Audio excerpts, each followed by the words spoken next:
High-tier Soviet, Russian, and Chinese infantry fighting vehicles share a defining feature: their choice of weaponry. In the late 1980s, after extensive experimentation, Soviet engineers equipped a prototype BMP-3 with a dual-weapon configuration, consisting of a 100mm gun/launcher and a 30mm 2A-72 autocannon. While the 2A-72 shared the caliber of the BMP-2's gun, its simplified design and reduced rate of fire made it a better fit for light vehicles. Once the BMP-3 entered mass production, many of its innovative features sparked debates, but the dual weapon system definitely stood the test of time. By the late 1990s, China acquired the license for this successful design, and in the 2000s, Russian engineers developed the modern Bakhcha-U combat module for a new generation of BMPs with improved fire control systems.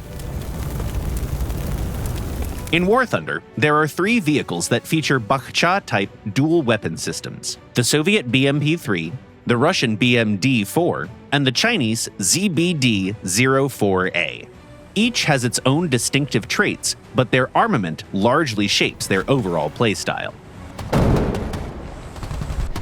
The 2A-72 autocannon is a well-rounded weapon with no extreme strengths or weaknesses. It fires faster than the American Bushmaster, but slower than the 2A-42 or anti-aircraft Ehrlichen cannons. A burst of 5 to 10 rounds can knock out crew members or disable modules, but finishing the target usually requires a follow-up shot. To ensure destruction, it's best to sweep your shots from the center toward the front of the enemy vehicle and then finish them off with a missile, or reverse the sequence, targeting the driver first before hitting the rest of the crew in the center. At the same time, the Bakhcha's 100mm gun/launcher is no less unique. Its primary ammunition is ATGMs with decent velocity, capable of penetrating the frontal armor of even Rank 8 vehicles. What's even better is that these missiles can be launched on the move. This allows Russian and Chinese IFVs to face tanks head-on, though not without challenges. Missiles take time to reach their target, while a tank's APF SDS round can strike you back almost instantly. Additionally, while missiles are ideal for engaging tanks, HE rounds should be reserved for special occasions, such as encountering anti-aircraft vehicles, light tanks, or trying to KO a heavy vehicle through their roof.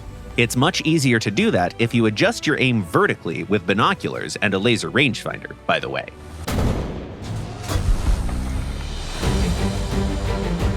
With its rear-engine layout, the BMP-3 is more akin to a light tank that has an autocannon and occasional missile capability. Missile reloads are manual, taking over 20 seconds, making the autocannon the primary weapon. The BMP-3 excels when alternating between sniper positions and spots favored by light tanks. For example, you might fire a missile at an enemy head-on, deploy smoke, and retreat. Your easiest targets are light tanks without stabilizers, like the French Mars 15 or the German Df-105. Unlike other Soviet vehicles, the BMP-3 shines on hilly maps. Its hydro-pneumatic suspension enables hull tilting, making the vehicle a formidable foe on uneven terrain of Japan or the slopes of Fulda. It's also pretty fast in reverse, allowing you to quickly retreat after a shot, and comes equipped with a thermal sight for long-range spotting. The toughest decision will always be whether to rely on the autocannon or to fire a missile right away. This depends on the target and terrain. On urban maps, immediate eliminations are vital, whereas open maps offer room for maneuver.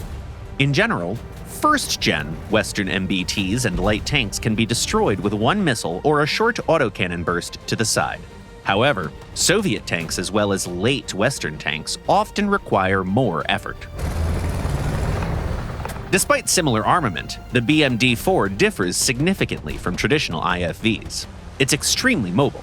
Its powerful engine almost immediately propels the lightweight vehicle to 70 kilometers an hour in both forward and reverse. While it lacks armor, it compensates for that with a 4-second missile reload and a tracking system for aerial targets. The BMD is perfect for aggressive pushes and rapid flanking maneuvers, unleashing its full potential through quick, unexpected moves. Prolonged engagements, on the other hand, reduce its chances of survival. The ZBD-04A combines the strengths of both platforms. The Chinese IFV features an automatic missile loader with an 8-round capacity, an automatic target tracker, as well as APF SDS rounds for its 30mm cannon. These shells excel at angled penetration, making side shots against tanks significantly easier. The ample missile supply and quick reload allow for continuous firing without much concern for ammo conservation. The ZBD matches the speed and firepower of the BMP and BMD while adopting the survivability of Western designs thanks to its front-engine layout. However, there's a limit to the amount of punishment it can take, and the vehicle lacks hydropneumatic suspension, so you better stay vigilant nonetheless.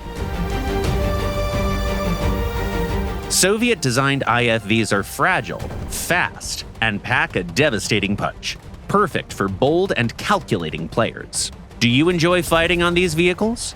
Share your thoughts in the comments down below.